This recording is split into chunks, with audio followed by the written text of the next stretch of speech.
ಮಂತ್ರ ಕುರ್ಚಿ ತಂತ್ರ ಕುಮಾರಸ್ವಾಮಿಯ ಹೊಸ ಸೂತ್ರ 2028ರ ಅಸೆಂಬ್ಲಿ ಚುನಾವಣೆಗೆ HDK blue print ready.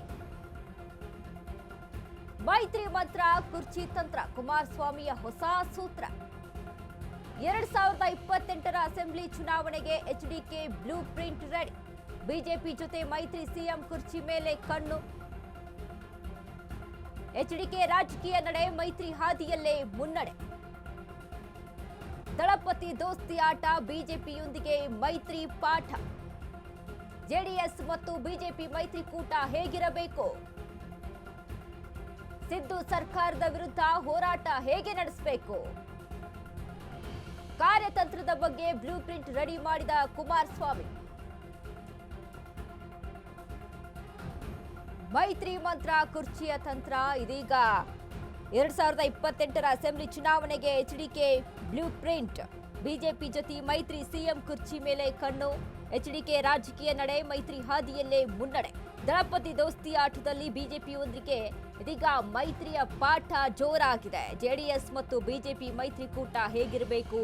Siddu ಸರ್ಕಾರದ ವಿರುದ್ಧ ಹೋರಾಟ ಹೇಗೆ ನಡೆಸಬೇಕು? ಕಾರ್ಯತಂತ್ರದ ಬಗ್ಗೆ ಬ್ಲೂ ಪ್ರಿಂಟ್ ರೆಡಿ ಮಾಡಿದ ಕುಮಾರಸ್ವಾಮಿ.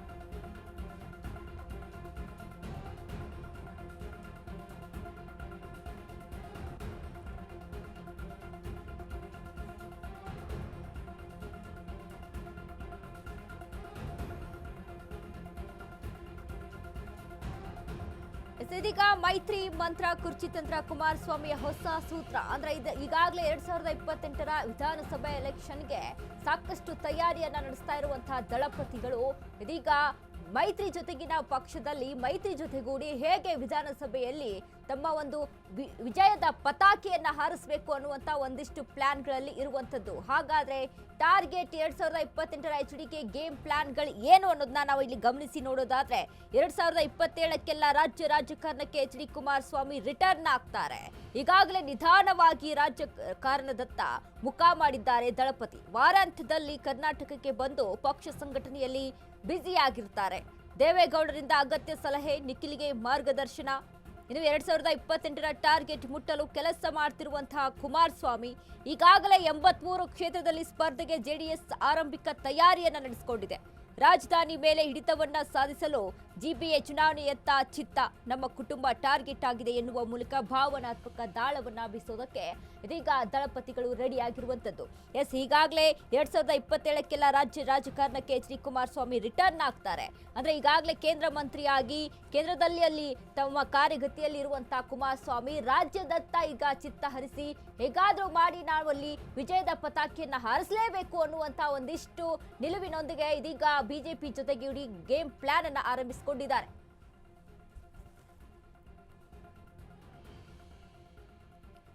ಈ ಬಗ್ಗೆ ಹೆಚ್ಚಿನ ಮಾಹಿತಿಯನ್ನ ಕೊಡ್ತಾರೆ ನಮ್ಮ ಪ್ರತಿನಿಧಿ ವಿವೇಕ್. ವಿವೇಕ್, ಇದೀಗ ಈ ಒಂದು ದಳಪತಿಯ ಒಂದು ಗೇಮ್ ಪ್ಲಾನಿಂಗ್ ಗಳೇನಿದೆ, ಬಿಜೆಪಿ ಜೊತೆ ಸೇರಿ ಈ ಬಾರಿಯ ವಿಧಾನಸಭೆಯಲ್ಲಿ ಗೆದ್ದೇ ಗೆಲ್ಲಬೇಕು ಅನ್ನುವಂತ ಒಂದಿಷ್ಟು ಚಾಲೆಂಜಸ್ ಒಂದಿಗೆ ಇದೀಗ ಗೇಮ್ ಪ್ಲಾನ್ ಅನ್ನ ಆರಂಭಿಸಿದ್ದಾರೆ. ಹೇಗೆಲ್ಲ ತಯಾರಿಗಳನ್ನ ನಡೆಸಿಕೊಂಡಿದ್ದಾರೆ ಇವರು ಒಂದು ಪಕ್ಷವಾಗಿ ಅಂತ ಹೇಳ್ಬೋದು ಅಲ್ಲಿ ವಿವೇಕ್?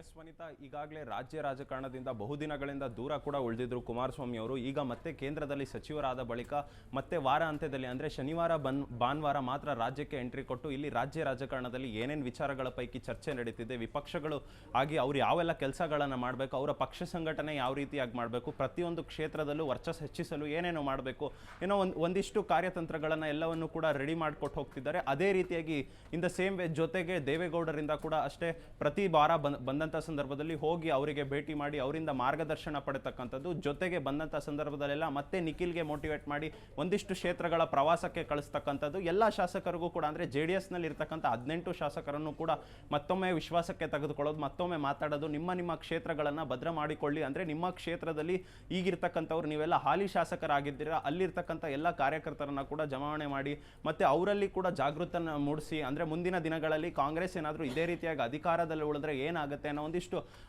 ಜಾಗೃತಿಯನ್ನು ಕೂಡ ಮೂಡಿಸಿ, ಜೊತೆಗೆ ಸಾರ್ವಜನಿಕವಾಗಿ ಅಂದರೆ ಇಲ್ಲಿ ಬೆಂಗಳೂರಿನಲ್ಲಿ ಮುಂದಿನ ದಿನಗಳಲ್ಲಿ ಕೂಡ GPA ಚುನಾವಣೆ ಬರ್ತಾ ಇದೆ. ಆ GBA ಚುನಾವಣೆಗಳಲ್ಲಿ ಎಲ್ಲಿ ಸಾಕಷ್ಟು ಜನ ಸೇರ್ತಾರೆ ಅಂದರೆ ಈಗಾಗಲೇ ಪಾರ್ಕ್ನಲ್ಲಿ ಆಗಿರ್ಬೋದು, ಜಾಸ್ತಿ ಜನ ಎಲ್ಲೆಲ್ಲಿ ಸೇರ್ತಾರೆ ಅಲ್ಲಿ ಎಲ್ಲ ಕಡೆ ಕೂಡ ಅಷ್ಟೇ ಯಾರ್ಯಾರು ಆಸ್ಪಿರೆಂಟ್ಗಳಿದ್ದೀರಾ ಅವರೆಲ್ಲರೂ ಹೋಗಿ ಅವ್ರ ಜೊತೆ ಚರ್ಚೆ ಮಾಡಿ ಮಾತನಾಡಿ ಅಂದರೆ ಫೀಲ್ಡ್ ಲೆವೆಲ್ ವರ್ಕ್ ಮಾಡೋದಕ್ಕೆ ಪ್ರಾರಂಭ ಮಾಡಿ ಅಂತ ಈಗಾಗಲೇ ಸಾಕಷ್ಟು ಟಾಸ್ಕ್ಗಳನ್ನು ಕೂಡ ಕುಮಾರಸ್ವಾಮಿ ಅವರು ಅವರ ಕಾರ್ಯಕರ್ತರಾಗಿರ್ಬೋದು, ಜೊತೆಗೆ ಈಗಿದ್ದಂಥ ಶಾಸಕರಾಗಿರ್ಬೋದು ಮತ್ತು ಆಸ್ಪಿರೆಂಟ್ಗಳು ಯಾರಿದ್ದಾರೆ ಇವರೆಲ್ಲರಿಗೂ ಕೂಡ ಒಂದಿಷ್ಟು ಟಾಸ್ಕ್ಗಳನ್ನು ಕೊಟ್ಟಿದ್ದಾರೆ. ಜೊತೆಗೆ ಇನ್ನೊಂದು ವಿಚಾರ ಏನಪ್ಪ ಅಂದರೆ ಈಗಾಗಲೇ ರಾಜ್ಯ ರಾಜಕಾರಣಕ್ಕೆ ಎಂಟ್ರಿ ಕೊಡ್ತೀನಿ ಅಂತ ಕುಮಾರಸ್ವಾಮಿ ಅವರು ಸಾಕಷ್ಟು ಬಾರಿ ಬಹಿರಂಗ ಹೇಳಿಕೆಯನ್ನು ಕೂಡ ಕೊಟ್ಟಿದ್ದಾರೆ.